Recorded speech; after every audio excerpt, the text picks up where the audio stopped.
बिस्मिल्लाहिर्रहमानिर्रहीम अस्सलाम वालेकुम। मैं हूं करामत मुगल और मेरे साथ हैं सईद बलोच साहब, सीनियर जर्नलिस्ट हैं, सुप्रीम कोर्ट कवर करते हैं। सईद बलोच साहब, सुप्रीम कोर्ट से जो खबरें थी वो तो आज सारा दिन टीवी पर भी चलती नहीं, लोगों ने उस पर काफ़ी तबसरे भी कर लिए।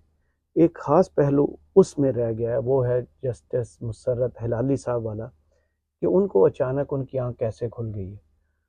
19 घंटे की समाअत होती है, 2 दिन एक केस चलता है कि पीटीआई को बल्ले का निशान देना है नहीं देना, जिसका फैसला बिल आखिर यह है कि निशान नहीं देना।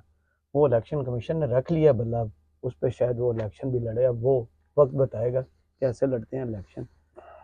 जस्टिस खिलाली साहिबा 2 दिन क्या करती रही उस बेंच में, जब उन्हें आज आके पता चला कि इलेक्शन कमीशन का तो किरदार बड़ा मशकूक है। बहुत शुक्रिया करामत मुगल साहब। वैसे आज जस्टिस मुसर्रत हिलाली साहबा का जो कंडक्ट रहा है ना, हाँ उससे मुझे तो बहुत ज़्यादा शकूक व शुबात जी, वो फील हो रहे हैं। वो मैंने भी इसीलिए ये लिखा है। जी जी, वो शकूक व शुबात क्या है। आप ना पहले थोड़ा सा पस मंज़र अपने उन नाजरीन को बता दें जो शायद इस सारी सूरत हाल, ये सारे वाक़े के बारे में कोई ज़्यादा ना जानते हों। गुज़श्ता हफ्ते के रोज़, ये जो अभी 2 दिन पहले गुजरा, उसको सुप्रीम कोर्ट में जब बल्ले के इंतखाबी निशान से मुतल्लिक फ़ैसला दिया गया, तो हमें पहले तो ये उम्मीद थी कि ये फ़ैसला शायद मुतफ़िक़ा नहीं आएगा। और अगर आया भी सही, हमसे मतलब कि मेरे वो कुलीग जो सुप्रीम कोर्ट कवर अंडरस्टैंडिंग करते जिनकी हैं, जी सुप्रीम जी, कोर्ट की प्रोसीडिंग से अब वो बात। एक अलग बात है कि वो बेचारों की अंडरस्टैंडिंग गलत निकली, और हमें तो पहले ही पता था कि काज़ी साहब हैं तो फ़ायदा कोई नहीं। हम्म, ये बड़ा, मेरा तो अपना बड़ा क्लियर माइंड था।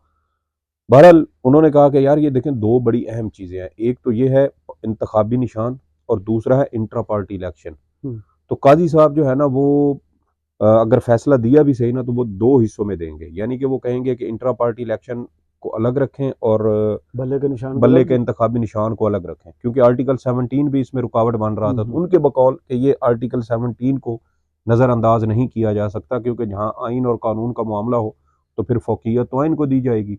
लेकिन उनके अंदाजे गलत साबित हुए उनके काज़ी साहब। अंदाजे इलेक्शन प्रोसीजर बिल में भी गलत जी जी, साबित हुए। वहाँ पर भी गलत साबित हुए थे। हम्म, तो फैसला आया तो फैसला यकतरफा आ गया। अब फैसले के अंदर आर्टिकल 17 का जिक्र ही नहीं है कि कोई भी शख्स अपना जो उसका पॉलिटिकल एसोसिएशन है, कोई सियासी जमात बनाना, किसी सियासी जमात में शामिल होना, ये इसकी आईन पाकिस्तान ने बुनियादी हक के तौर पर इसकी गारंटी दी है, सही। ज़मानत दी है।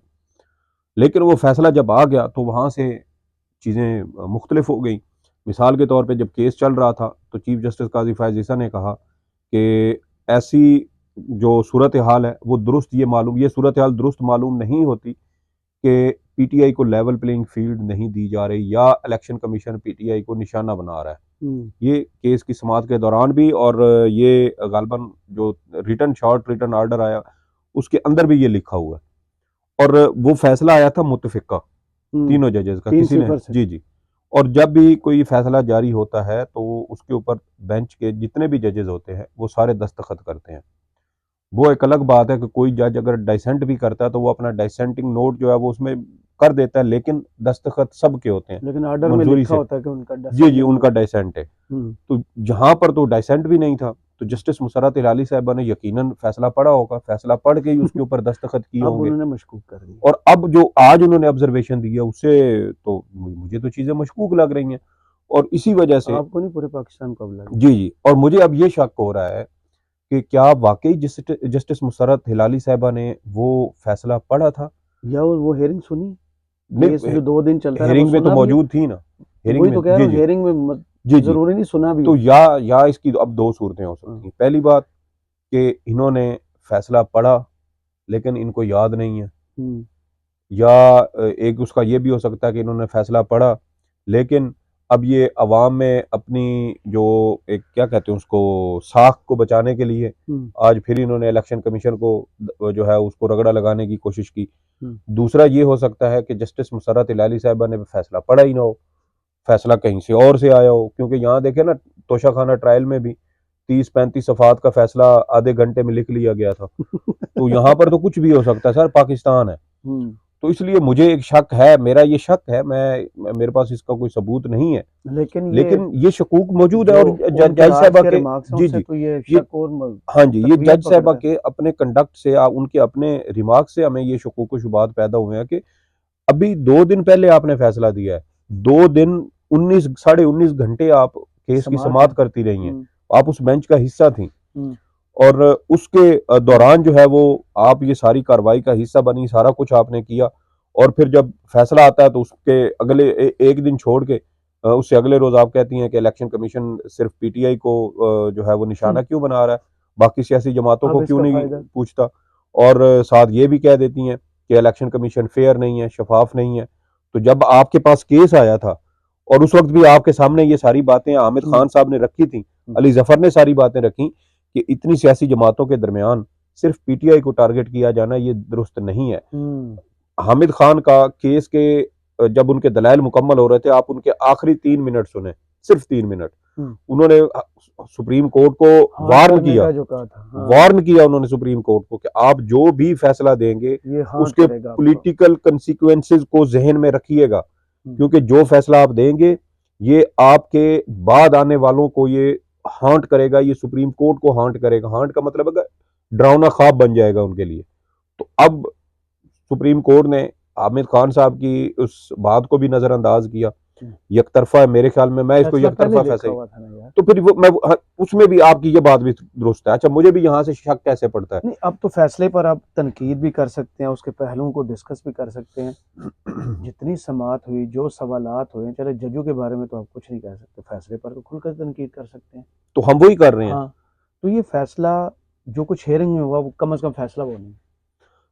मेरा भी यही ख्याल है। देखिए, उसकी वजह यह है कि जैसा कि मैंने कहा कि कि आपने हमारे जो दोस्त है ना, जितने सवाल पूछ सकते थे ना, आप चेयरमैन क्यों नहीं बने, वो क्यों नहीं बना, आपके ये बच्चे का ये क्या नहीं नहीं, मसला ये है, नहीं नहीं नहीं नहीं सब नहीं कुछ नहीं, हो गया। ये जो बात आपने की है ना, हाँ। चेयरमैन क्यों नहीं बने, ये दर हकीकत काजी साहब ने पीटीआई के अंदर बगावत कराने की पूरी कोशिश की है।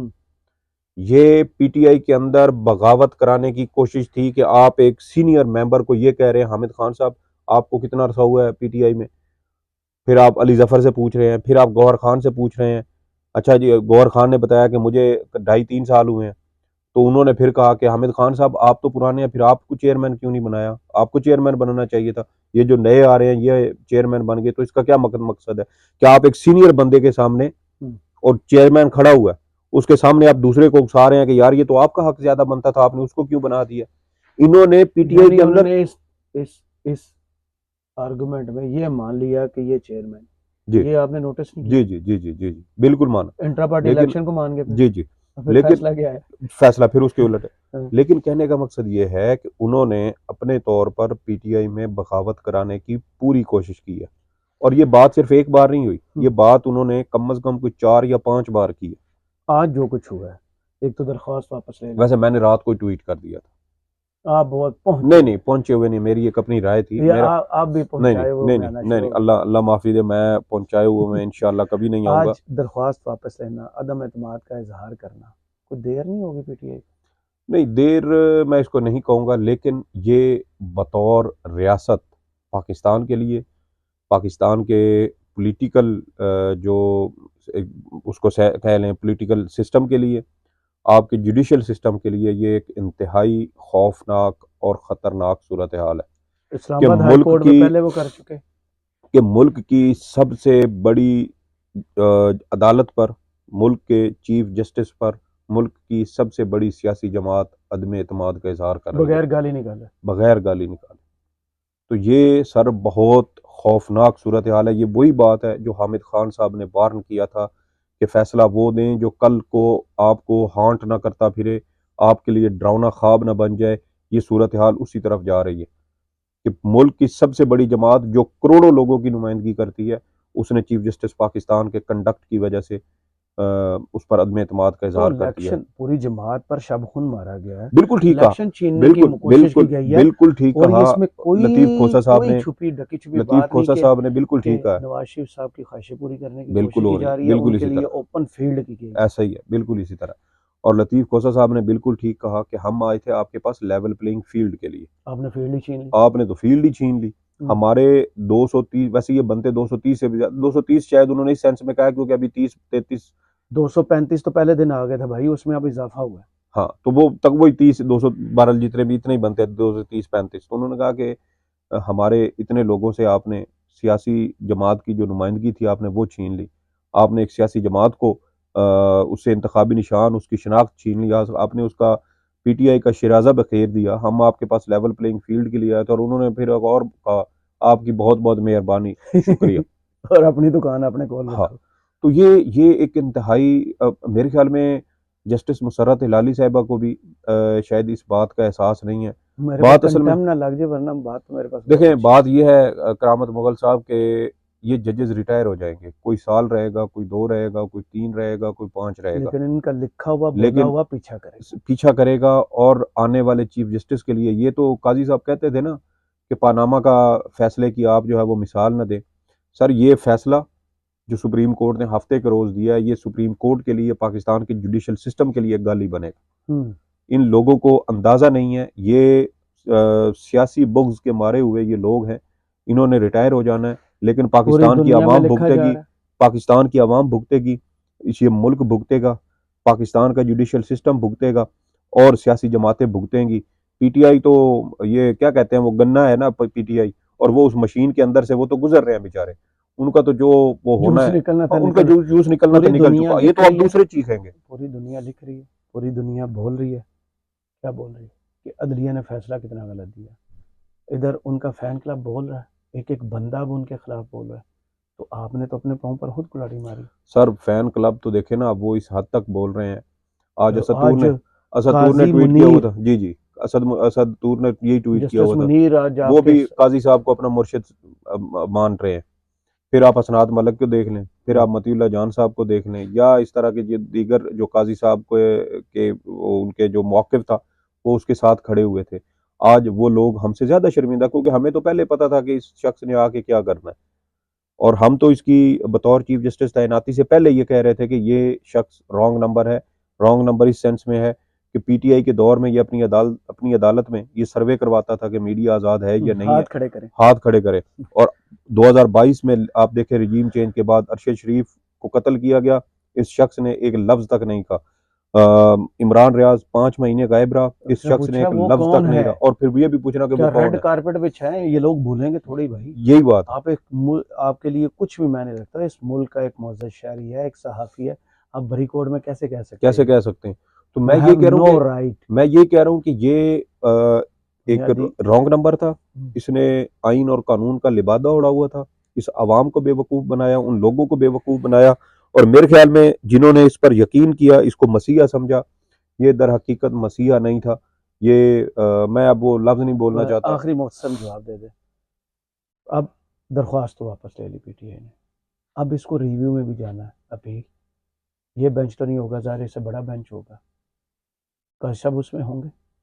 देखिए अगर उसमें होंगे तो फिर फैसला क्या होगा? उसमें देखें, ये जो दरख्वास्त थी ये मेरे ख्याल में इलेक्शन कमीशन ने आर्टिकल 185 के तहत मेरे ख्याल में दायर की थी। अपील का हक है 184(3) में। तो इस नहीं, पर नजरसानी होगी, तो यही बेंच नजरसानी सुनेगा। अमूमन वही बेंच सुनता है। यानी कि कोई तो फिर फ़ायदा नहीं। उसमें भी स्कोप इंतहाई लिमिटेड होता है, तो इम्कान मेरे ख्याल में तो नहीं है।